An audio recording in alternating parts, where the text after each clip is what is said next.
क्या अनर्थ करने जा रहे हो? रात में शव जलाने से बहुत बड़ा पाप हो जाएगा, रुक जाओ। लेकिन उस युवक ने किसी की एक न सुनी। पर सवाल यह है, आखिर रात को चिता क्यों नहीं जलाई जाती? कहते हैं गरुड़ा पुराना में इसका गहरा कारण बताया गया है, और यही से शुरू होती है उस रात की कहानी। चारों तरफ गहरा अंधेरा था, ठंडी हवाएं सिसकारियां भर रही थीं और श्मशान में गूंज रही थी सिर्फ एक आवाज, जलती चिता की। उस युवक का नाम रोहित था। अपने पिता के शव को लेकर वो अड़ा रहा। गांव वाले बार बार समझाते रहे, सुबह तक इंतजार करो, लेकिन रोहित ने गुस्से में कहा, जब मौत समय देखकर नहीं आती तो संस्कार क्यों रुके? और उसी जिद में रात के अंधेरे में चिता जला दी गई। जैसे ही आग भड़की, हवा भारी हो गई, पेड़ अजीब तरह से हिलने लगे और किसी ने फुसफुसाया, ये प्रेतों का समय है।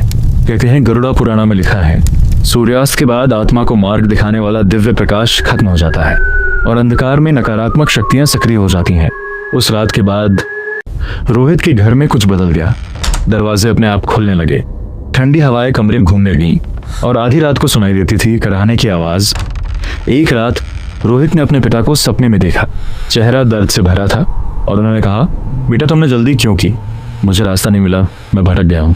रोहित की नींद टूट गई। अब उसे अपनी गलती समझ आ चुकी थी। अगली सुबह वो पंडित के पास गया। मुझे उपाय बताइए, पंडित ने कहा। गलती हुई है, लेकिन प्रायश्चित का मार्ग अभी भी खुला है। फिर रोहित ने पूरे विधि विधान से पूजा की, अपने पिता की आत्मा के लिए प्रार्थना की।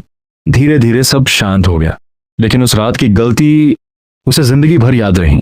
जल्दबाजी और अज्ञान कभी कभी ऐसी गलती करवा देते हैं जिसका असर इस दुनिया से आगे तक जाता है। ओम भगवते नमः।